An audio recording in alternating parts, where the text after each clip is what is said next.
Oh boy, more spooky content. This disturbing horror game is not fictional by KazzaGamesTV. It looks like Faz a little bit. A little bit.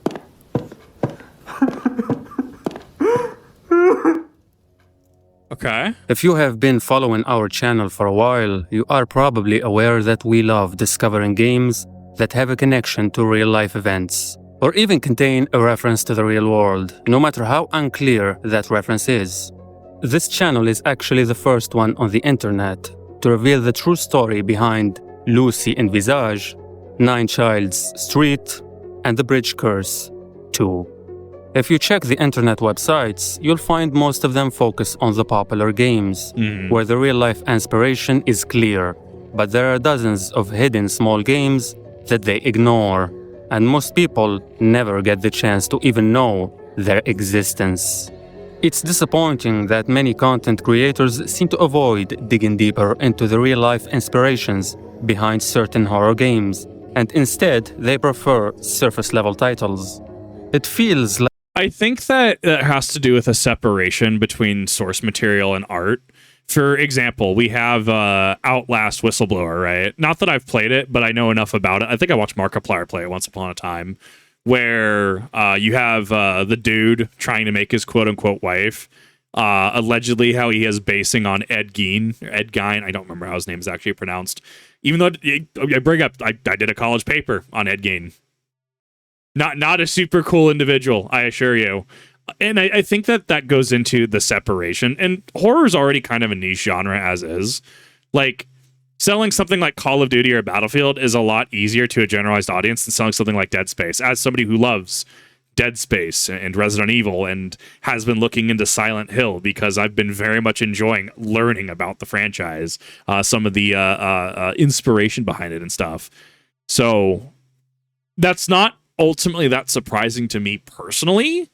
I think that knowing a character is based off of, say, Charles Manson, and understanding the implications of that, understanding who Manson was, is a little different than the character in a video game just being that unhinged. like a missed opportunity to explore the fascinating connections between fiction and reality in the horror genre. Right. The good news, however, is that for curious people like me, there's always something to be found if you delve deep enough into the ocean of indie horror games and focus on the details to not miss even the most unknown ones.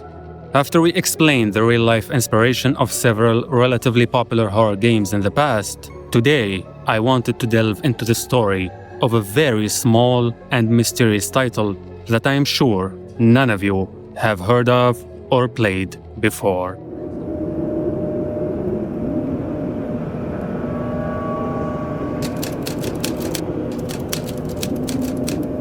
It looks clean. Resolution feels a little low, but it looks clean. The game in question is called Hinter, and it came out 2 years ago, back in 2022.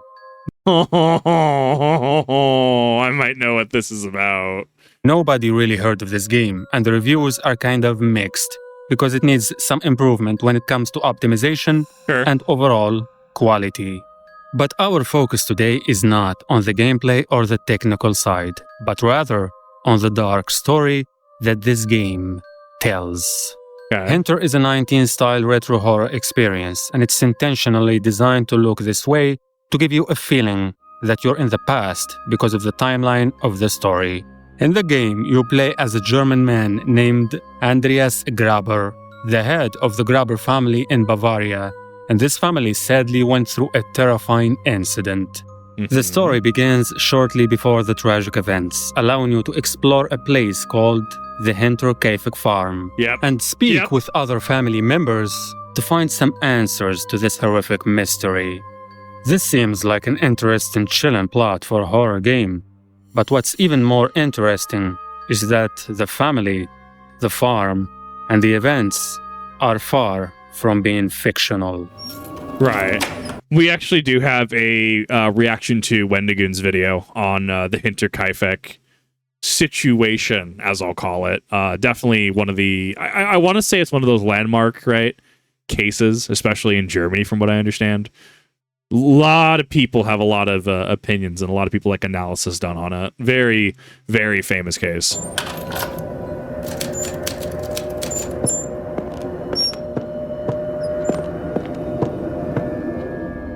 In order for us to discover the real events behind this story, we need to go back 122 years in Germany to reach the year 1922.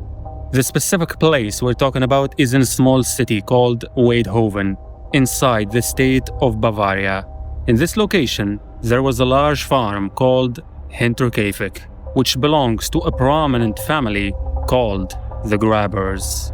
And by the way, please don't focus a lot on my pronunciation of the German names in this video. Most people say it's Hinterkaifeck and Grubers, but I'll go with Hinterkaifeck and Grabbers, because the real pronunciation in German is definitely different than both. Yeah, I mean, I am not native German speaker. German is not a language I am at all familiar with. I apologize if I mispronounce it. At the end of the day, it's one of those where, cool. This is the name. Names are going to have different inflections. Names are going to have different different ways that people say them, right? Kind of even a dialect thing. I don't know enough about the German language to say what is and isn't the proper pronunciation. Anyway, the farm was built in 1863, and it was really well built and taken care of. The Grabber family lived a quiet and isolated life at this farmstead. They were known for keeping to themselves and had a reputation for being somewhat reclusive and outlandish.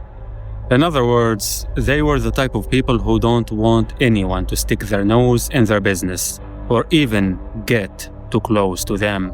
I wonder how deep he's going to go because of the father's actions, let's put it that way. Which explains why they built their home away from other busy places. The family is also relatively big, and it has 6 members. The head of the family is Andreas Grabber, a 63-year-old man who is known as a stern and controlling figure. In fact, many rumors also mention a suspicious relationship between him and his daughter, but I will explain this part later. Okay. The second main member is Kazilia Grabber, the 72-year-old wife of Andreas. She was an old woman who rarely left the farm. She was known for being a traditional lady and devout in her beliefs. In the same home, there was also Victoria Gabrielle, their 35-year-old daughter, who was a widow with 2 children. Aside from the death of her husband, she had a crazy life, and many rumors reveal suspicious events about her. Her 2 children are 7-year-old Kazilia, who is named after her grandmother, and 2-year-old Joseph, who was born outside of marriage, and there are many hidden mysteries behind his birth. The daughter Kazilia was known for being a lovely and cheerful child. She attended school in the nearby village and was very loved by her classmates and teachers. She was smart, respectful, and had very good manners. She was basically the biggest source of light in the house. Along with the family members, there was also a woman called Maria Baumgartner, who started living with them on March 31st, 1922. She is a 44-year-old maid who came to replace the previous worker, who left due to a feeling of distress and bizarre events. No, not the bugs. I think the setup was great. I think explaining as a suspicious relationship the family was relatively self-sufficient, relying. Look at those government drones. Birds don't actually exist. Look at this. Tell me that government drones don't move like that. Don't exist. These are faux ducks. Relying on their farm for income and means of support. They had little interaction with the outside world, and they didn't want anyone to visit them or even try to be friends with them. Their lives were shrouded in mystery and speculation, with rumors of infidelity, bizarre intimate relationships between the members, and hidden conflicts adding to their enigmatic reputation. Their isolation may have actually contributed to the dark secrets inside their place, and this probably led to the tragedy that happened afterwards. If you're not familiar with the story, you're probably wondering what tragedy I'm talking about. Before I reveal the exact incident, we need to talk a little bit about what happened in the days prior.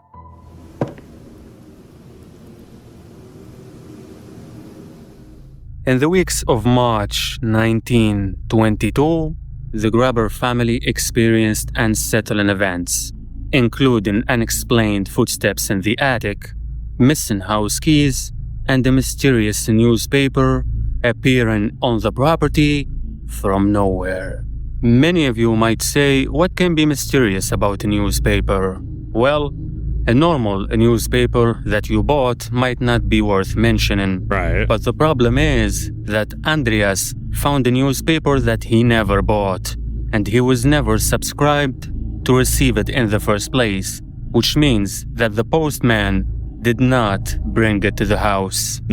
Andreas also told the neighbors that he discovered footsteps on the snow that came from the forest and led to a broken door lock in the farm's machine room. On top of all of this, the maid who was working in the house during these days decided suddenly to quit, claiming the house was haunted and there is something paranormal about it. Lucky for her, her decision to quit will literally turn out to be the best decision of her entire life, because it helped her avoid a deadly fate. After a short time since her I think that going into this with the Wendigoon reaction, having watched Wendigoon's video, as well as watching some other videos on the subject, I think Simon Whistler might have it on one of his channels. Maybe Casual Criminalist. I can't remember offhand. It's throwing this in a weird light for me. Like, this is great. This is great information. It's odd because I've watched way more detailed breakdowns, and my brain keeps defaulting to facts and explanations from those. It's kind of a trip for me. departure, the family received her replacement, Maria, on March 31st. But unfortunately for Maria, her decision to come work here will be her worst and last decision in her life. On April 1st, the coffee seller, Edward Shirovsky, arrived at the farm to take an order, but received no response despite knocking over and over. He saw an open gate, but ultimately left and didn't want to investigate further. A few days later, the teachers started noticing how Kazelia was absent from school without any explanation. The family's absence as a whole was felt by neighbors who used to see them in stores and gatherings. On April 4th, local mechanic Albert Hofner visited the farm to fix an engine. However, he didn't meet any family members and only heard the sounds of animals and the dog within the barn. After waiting for an hour, he started doing his repair job, which took him 4 hours to complete. But despite this long wait, no one showed up to speak with him. On the same day, a neighbor by the name of Lawrence Schlittenbauer sent his son and stepson to the farm to see if they could find the family. They went, but they later came back and said they didn't see anyone. Lawrence then decided to go back by himself with 2 other men. But once they arrived and explored the house, they saw a shocking scene. I think it's interesting to consider how easy it is for people to just kind of up and vanish. I mean, there's how many park ranger stories out there, missing 411 cases, etc., right? And we've gone over a couple of those, right? Where it's people just vanish from the face of the earth. And sure, some people will say that, we're looking at extra dimensional travel. We're looking at, being kidnapped by the Fae, time rift. What if we want to get like super, theory crafty about it, right? But reasonably, like, even if someone just falls near a cave, because we've talked about before, someone pointed out on in one of the chats on stream, where if you look at the missing persons cases and overlay it with like a map of like caves, there's a shocking amount of like similarities between number of caves, cave networks, etc., like known caves, and where people go missing at. Shocking number of those. And it's not hard to see why when you look at some caving videos, people go spelunking way, way down to the point where it's like, dude, You couldn't pay me enough for that. Mr. Beast could not give me enough money for something like that. No way. I would not spelunk down that far. Then you get the cave divers. Dude, those people are built different. Like, oh, God. But it's interesting, because circling back around to the main thought, how easy it is for people to just kind of vanish. And I don't mean this in kind of a fear-mongering way. I don't mean this in kind of a, like, boogeyman spooky kind of way. But it's like, yeah, like if you, for some reason, I don't know, let's say you got Thanos snapped out of reality, right? And you were able to, like, you know, like third person, like, you know, watch from like a camera or something. How long would it take for people to notice that you were gone, right? At least the people around you. Sure, you'll have your friends, family, etc., partner who call you, right? They'll try to get a hold of you.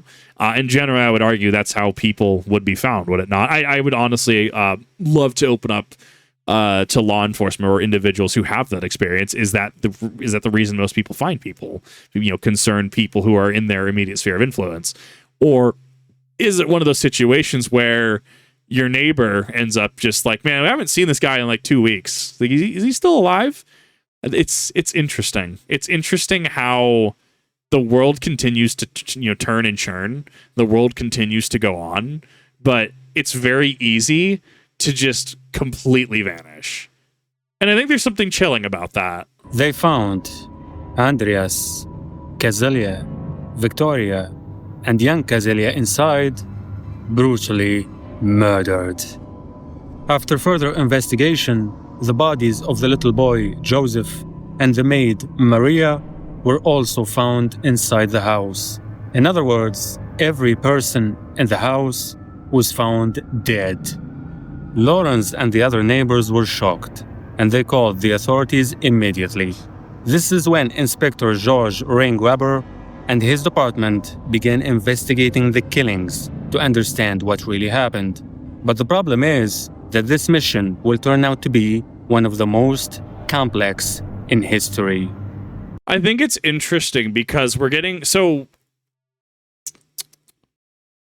I'm trying to figure out how this script is laid out. I'm trying to figure out what the flow of this video is. Because it's about a half-hour video, right? Half-hour video in base. It's probably be around 40-some-odd minutes when we're finally sitting down with things, right? We've got snippets of the game. Like, we've got teased the game. We're getting the extensive history behind it, which is great.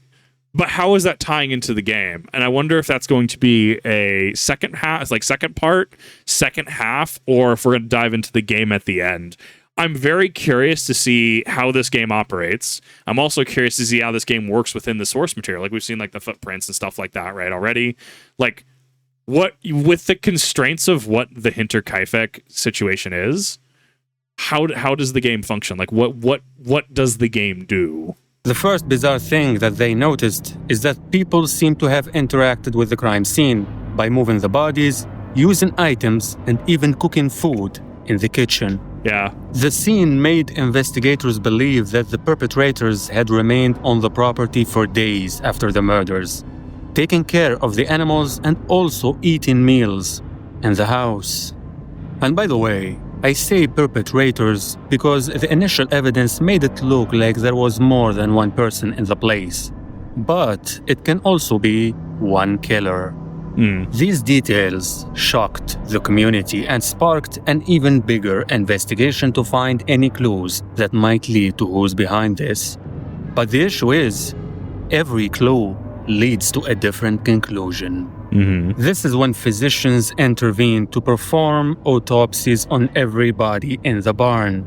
The autopsies revealed that they were all killed with blows to the head from a pickaxe, which is a tool that's common on farms. However, wasn't it a mattock? Mattock? I don't know how to inflect on that. I think we're getting... It's one of those things where it's like... We're getting really nitty-gritty into, like... What's the word I'm looking for? Not tit for tat. That's an expression. Pedantic? I'm going to use pedantic. I think that's the word I'm looking for. We're getting really pedantic and nitty-gritty.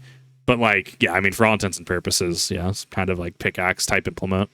The strange part is that the 35-year-old daughter, Victoria, suffered the most blows, with at least 7 to her face and skull.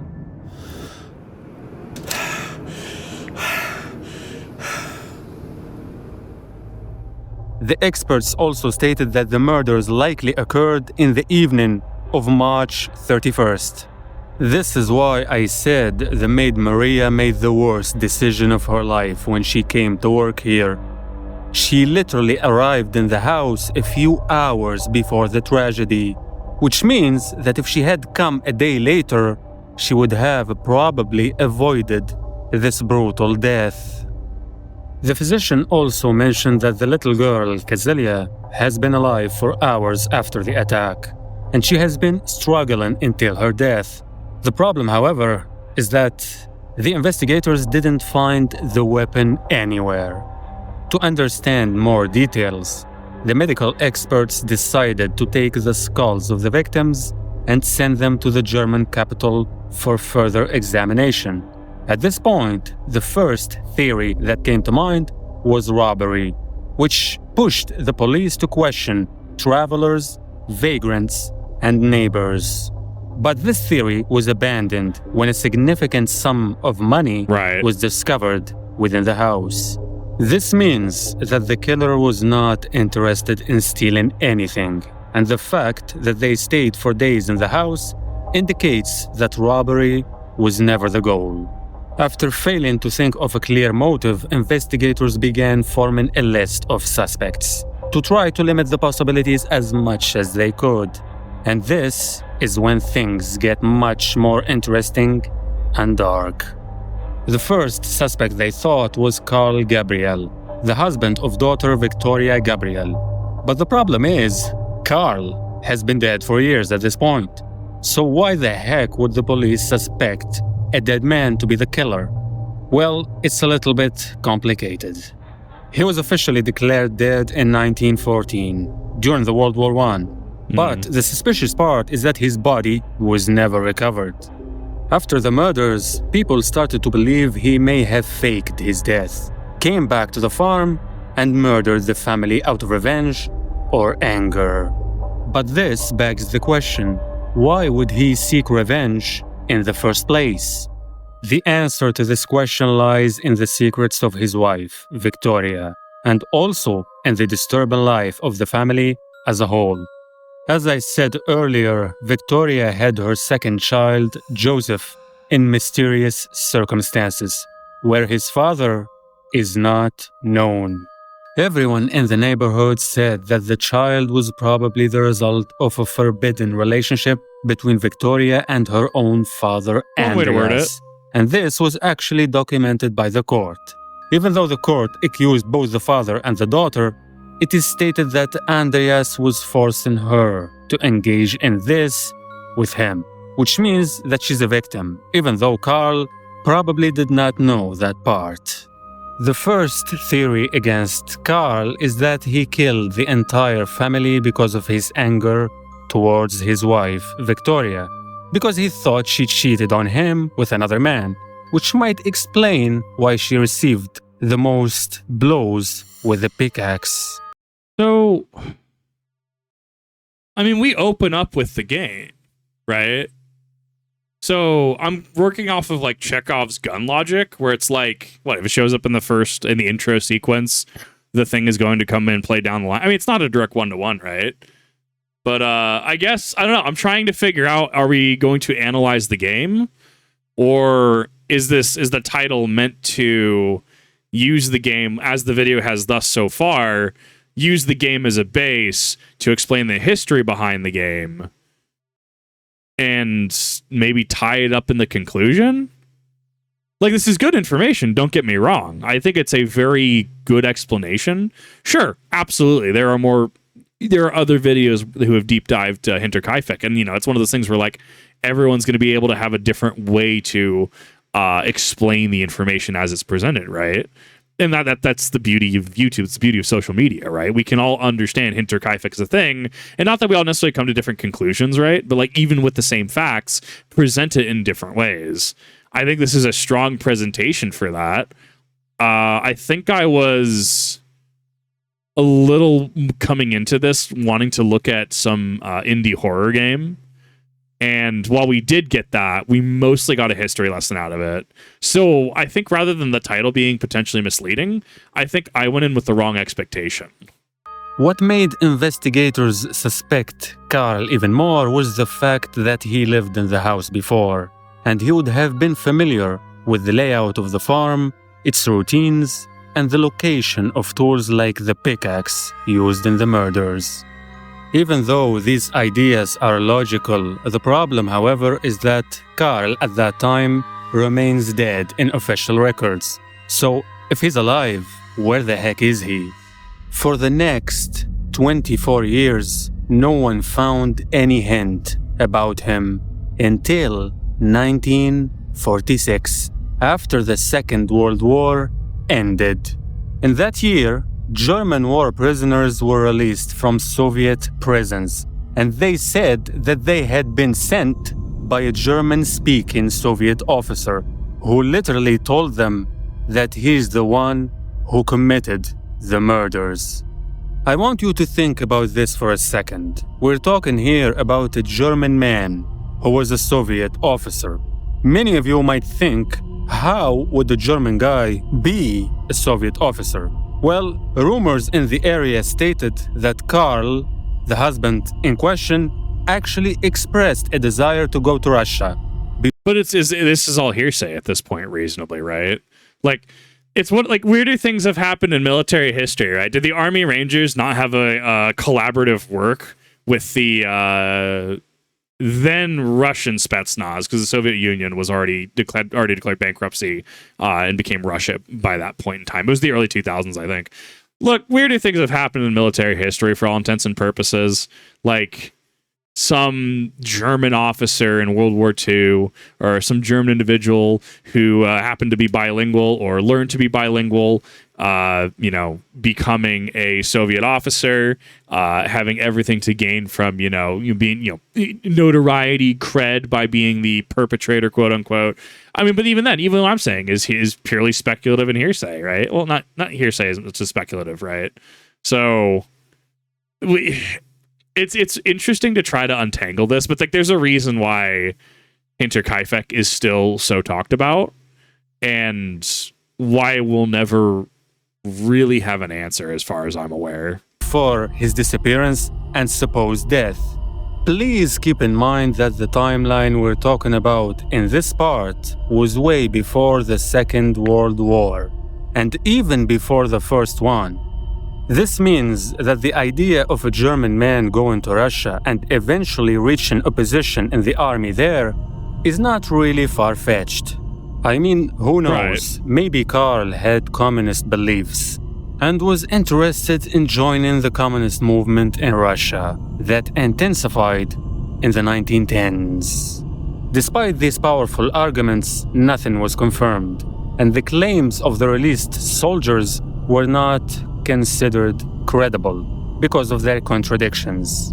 In other words, he was never officially found after his supposed death. Right. And this leads us to the second suspect on the list, who is none other than Lorenz Schlittenbauer, the neighbor I mentioned earlier.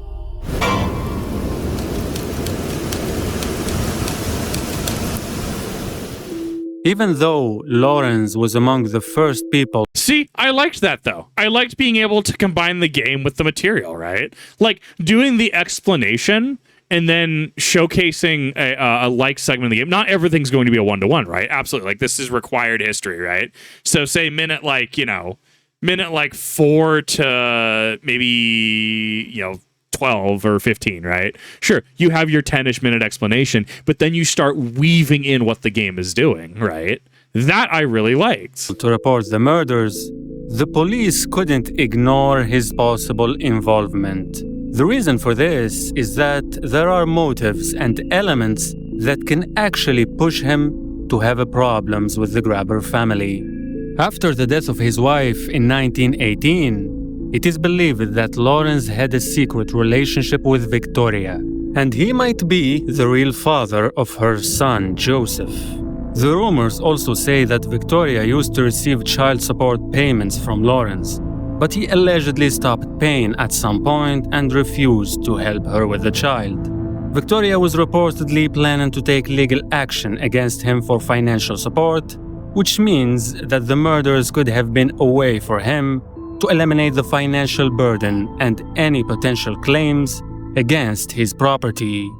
However, the biggest reason that made police suspect him was his knowledge of the farm and its surroundings. As a neighbor, Lawrence was familiar with the specifics of the farm and everything about the daily lives of the people there, including the location of tools like the pickaxe used in the murders. This is the same suspicion they had with Carl, but the difference with Lawrence is that investigators could not help but notice his bizarre behavior when discovering the bodies. He was one of the first people to arrive at the farm after the bodies were discovered, and he allegedly tampered with the crime scene, potentially to cover up his involvement. For example, when he and his friends arrived at the farm, they had to break the gate to access the barn due to all doors being locked. However, after discovering the 4 bodies inside, Lawrence slowly entered the house alone, using a key, raising questions about his intentions. I mean, think about it for a second. He pretended that he had no access to the property when he was with the other guys, but when he was alone, he actually had a key to open the doors. What's even more weird is that a key to the house was reported to be missing a few days before the murders. At first, this might be enough evidence to arrest Lawrence. But the problem is, there's also a chance that he got the key from the family, as a neighbor who should intervene in emergencies. Or maybe... I mean, it's not the most out there thing, right? I mean, especially because as someone who used to live up in the mountains, right? I mean, you were kind of close to a couple of your neighbors, right? Maybe not necessarily giving them keys to, but it's one of those like, hey, check on me or check on thing.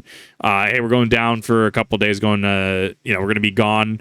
Just make sure, no bears are breaking into our yard or anything like that, right? Like, just keep an eye out kind of thing, right? Because you are, for all intents and purposes, not in a city. You're in a more isolated environment. From Victoria, considering that he was her lover. When the 2 guys with him asked him about why he entered the house alone, he responded by saying he wanted to check on his little son, Joseph. This answer might be an attempt by him to explain why he interacted with the bodies and messed with the crime scene before the arrival of police. Years passed after the murders, and Lawrence remained the main suspect in the area for many reasons, even though nothing was confirmed against him. In 1925, a local teacher by the name of Hans E. Blogger saw Lawrence visiting the Grubber's farm after it got demolished. When the teacher got curious and asked him about the murders, Lawrence responded by saying the killer could not bury the bodies in the barn due to the frozen ground. This made it seem like Lawrence had detailed knowledge of the conditions at the time of the murders, although, as a neighbor, he might have been just making a guess according to his expertise in farms. Long story short, Lawrence was never arrested, and he even won many civil claims for slander in court against people who called him a murderer. He eventually died in 1941, 19 years after the crime, and he was never officially found guilty. But if you think the investigations stopped, then you're wrong. The other suspects in the crime are 2 siblings, known as the Gump brothers. One of these brothers is Adolf Gump, and he was basically a suspect from the first week of the investigations due to his connections to a group called Freikorps Oberland. I don't know if I'm pronouncing these German names correctly, but please bear with me. This entity was basically an armed organization that fought against both the communist and Polish uprisings. In fact, it is said that Gump was involved in the murder of 9 farmers in a region in Poland during a fight against Polish rebels in 1921. I don't remember this from the Wendigoon video. It probably was there. It's been a minute since I reacted to it. Yeah, I mean, it's kind of... I mean, it makes sense for the time period, I feel. Like, this makes sense that there was a movement for something like this. After several decades, in 1951, the prosecutor Andreas Popp investigated the two brothers, Adolf and Anton Gamp, as potential suspects in the Graber murders. This was the result of a confession from their sister, who claimed they were the killers shortly before her death. Anton was briefly detained, but the case against him was eventually dropped in 1954 due to a lack of evidence linking him to the crime. Meanwhile, his brother had already died in 1944. This is when we can actually say that this case is one of the most insane in history. Despite decades of investigations and claims, the identity of the killer remained a mystery. More than 100 suspects were identified over the years, but the evidence keeps sending the police in other directions all the time. I can't talk about each one of them because that will take hours, but I will give you a quick breakdown of some more significant ones. Among them are two brothers called Karl and Andreas. Even though they were never officially accused, in 1971, more than 50 years after the crime, a woman by the name of Therese wrote a letter explaining an event that happened when she was 12 years old. She said that she saw her mother speaking with the mother of Karl and Andreas, and the woman claimed her sons were responsible for the murders, and she even mentioned that Andreas regretted losing his penknife during the crime. This detail was significant because a penknife had actually been found at the demolished farm in 1923, although it couldn't be definitely linked to anyone. I mean, this is why it's important for crime scenes to just to not tamper with it. Obviously, this is 1922, right? Like, this was well before modern forensics. I mean, you know, the whole O.J. Simpson thing, if the glove fits, you must acquit. The forensics, individuals in the fields of forensics will they hate hearing about that. They hate hearing it brought up because it's brought up so many times, and they have to rehash the same things over and over and over and over and over and over and over again, that they just get sick about hearing it. They like, it's one of those like questions you ask and like you'll like have a visible like eye roll or a groan. Like they don't want to talk about it, reasonably so.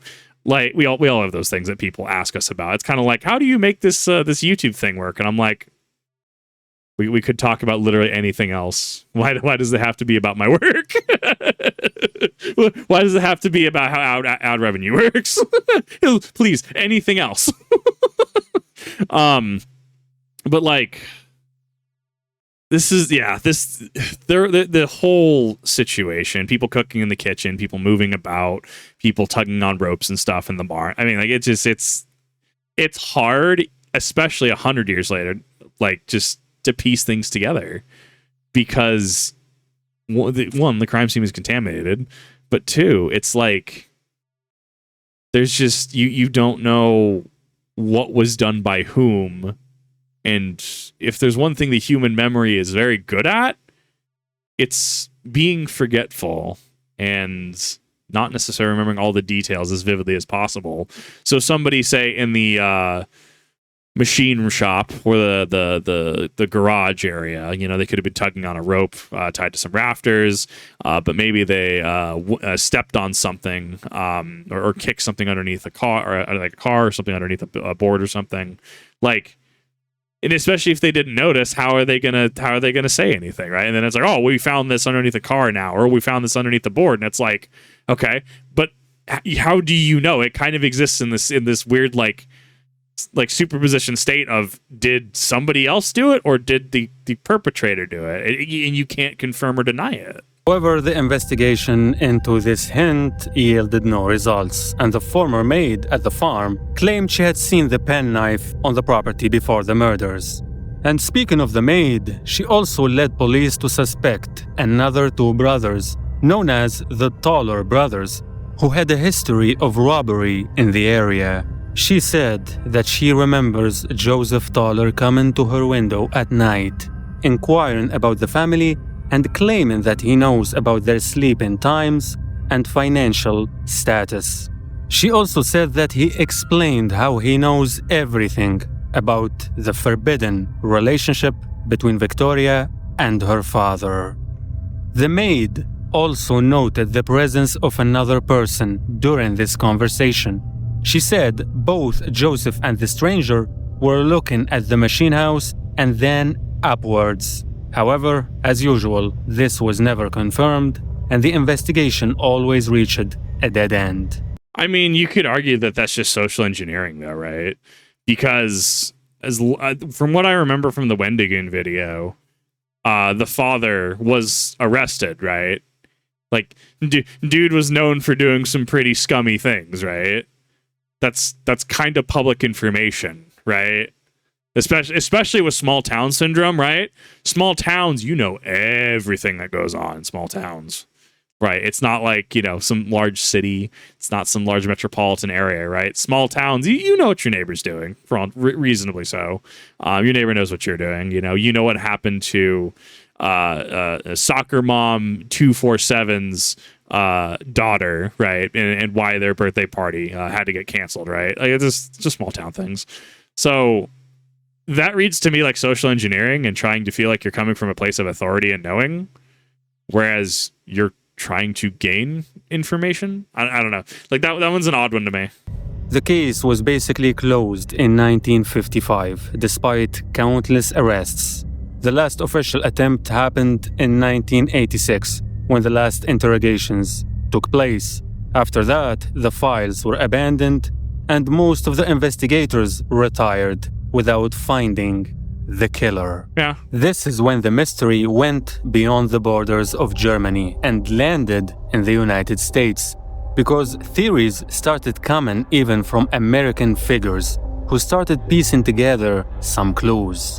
One of these figures is the writer Bill James, who wrote a book called The Man from the Train, where he says that Paul Muller, a German immigrant, may have been the killer. This man, Paul, was a prime suspect in an 1898 family murder in the US, and is believed by Bill James to have killed dozens of families. I mean, so this is one of those things that always sits weird with me, because, like, if this book came out and an individual was still alive, right? Like, let's say that somebody made a book and claimed that I was, you know, insert thing here, right? And it's like, okay, like, you got a source, Captain? Like, how did we get to this conclusion, right? I mean, at a certain point, does that not open up people to engaging in slander? Especially if it's like, then we look at it from the context of this was an individual, keyword was, past tense, that existed, past tense, and then a book comes out and it's like, well, you know, this is new information coming to light, even if it's credible or not. You know, we think this happened, but we also know from the Wendigoon video on this subject that certain information is protected, and allegedly it has to do with protecting the surviving descendants in some capacity, or surviving family member. I'd have to watch the video again to remember exactly what was said. But, like, so what happens in a case like that, right? Like, case like someone makes a work on not necessarily shoddy information, but information that maybe isn't verifiably true, or is just allegations and accusations, and it damages not necessarily like the reputation of the individual, especially if they're past tense, but like has a damaging effect on the family as a whole. Like, oh, your grandfather, he was a good for nothing vagrant, right? You know, he definitely did that, right? Swaying public perception in a certain way. Would that not be lawsuit worthy?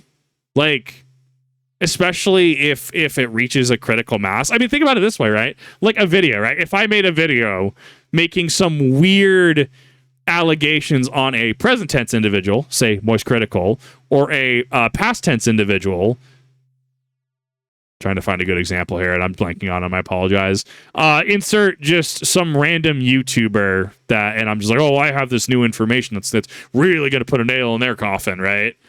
Like, what's the reaction going to be? Because for all intents and purposes, right, videos, streaming, etc., it's kind of the modern iteration of things like that.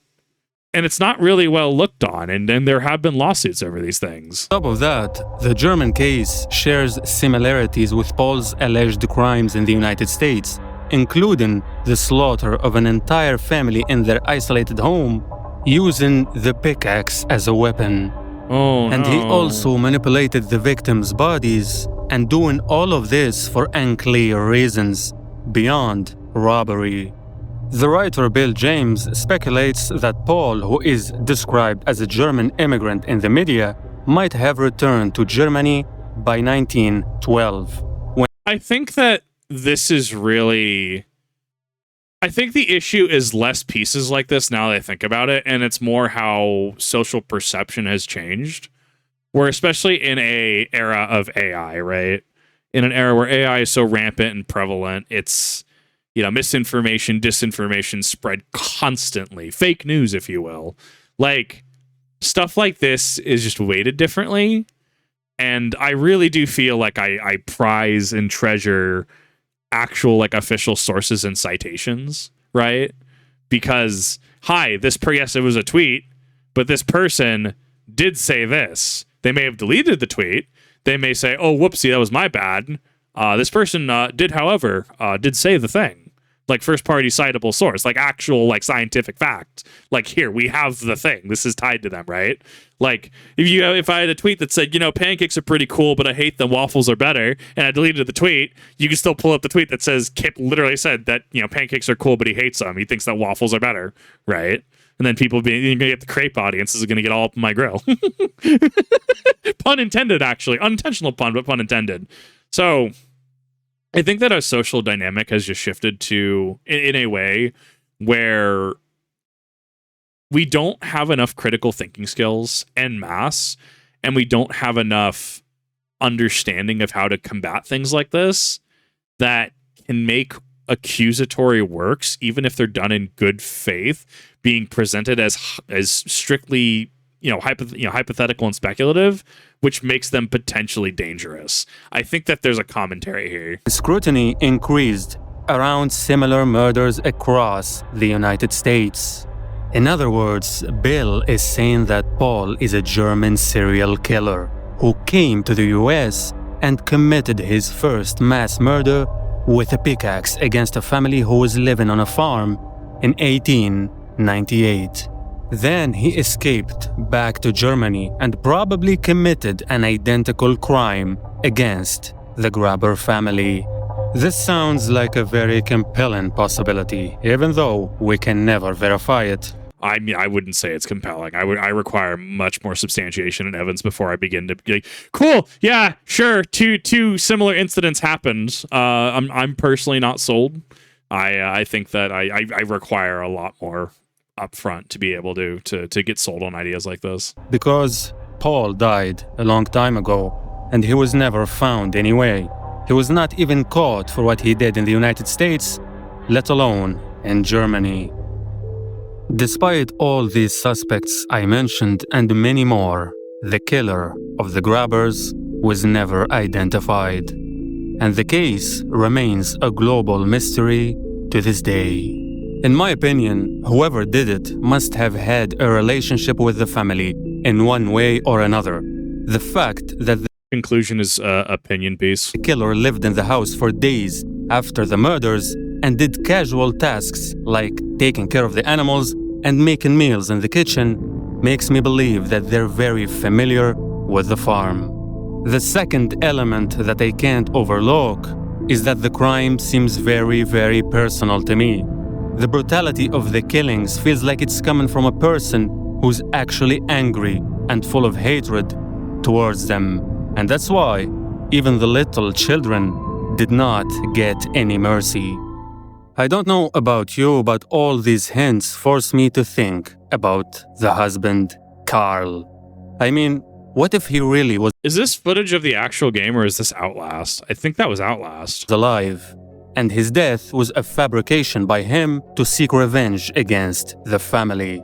I forgot to tell you earlier that Carl's marriage to Victoria was not really about love and care.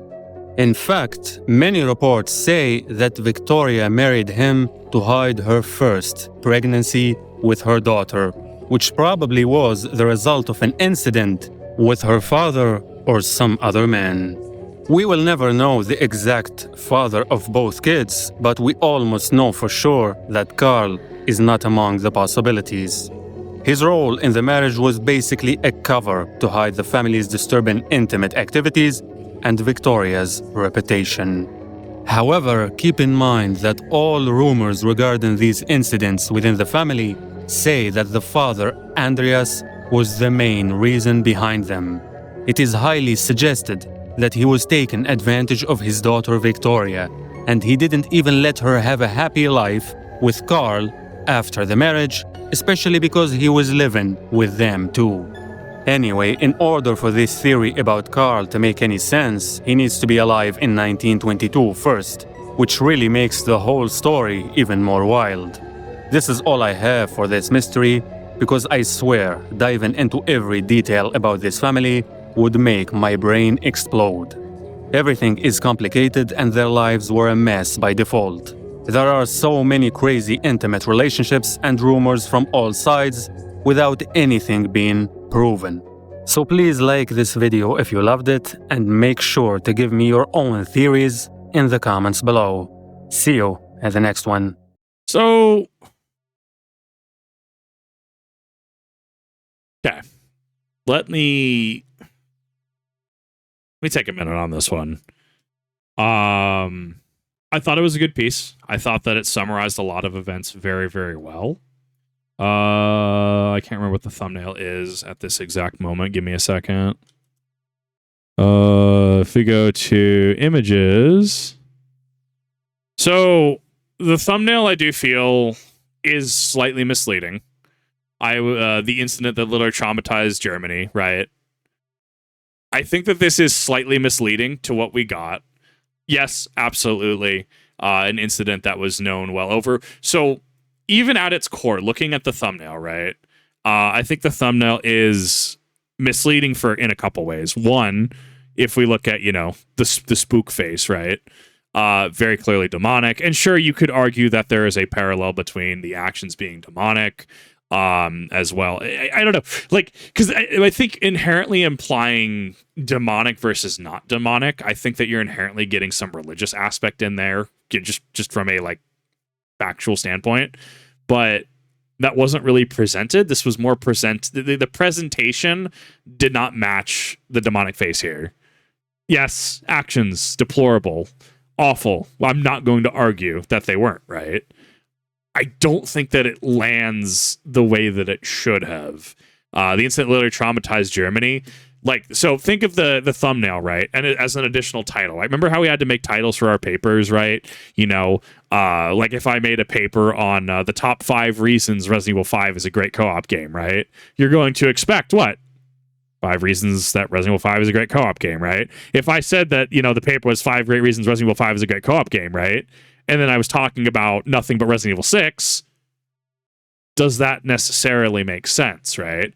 So, considering the content of the video that we just watched, considering this exact thumbnail, I don't think it lines up correctly. I don't think it sticks the landing. This is not me trying to throw shade. This is not me trying to start beef.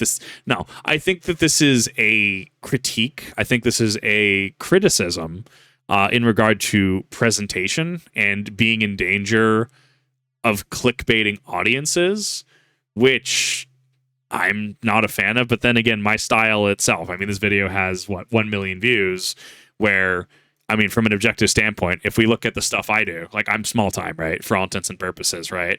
I also have multiple redundancy checks in my videos. You have my face, you have the original thumbnail, you have the original title, and then even if you go to Left 4 Dead 2, if you go to the actual description, right? I have redundancies in place. So what I'm doing is, there's that word, redundant, right? But it's for a reason, and thus it gets, it gets a lot of views. Don't get me wrong. It's not the 1 mil, so clearly there's just a different audience being targeted here, different way in which we're doing things. And I think really it comes down to making sure we're being honest with the audience. I think that's the big one for me. But then again, the metrics do speak for themselves. The second thing is I was expecting, and maybe this is my mistake, I was expecting more of a game showcase. How, cool, give history, then apply it to the game, right? What does the game do? And you could, I'm sure there's an argument where like the game does, the game follows it to a T. Like we got to see, the neighbor, right? But like it would have been, the footprints, right, and stuff like that was cool as supplemental material. So if we're talking about the disturbing horror game is not fictional, sure, we have the aspect in it, and it was focused on that. Yes, this was not a fictional scenario. There was, in fact, a farm Hinterkaifeck. These are the events that happened there. But we're missing the half of that. That's okay. But, like, what about the game is disturbing, right? So, I don't know. That's my offhanded critiques and criticisms on it. I thought it was a good video. I thought it was a good breakdown. But I feel that the intention could have been relayed a lot better.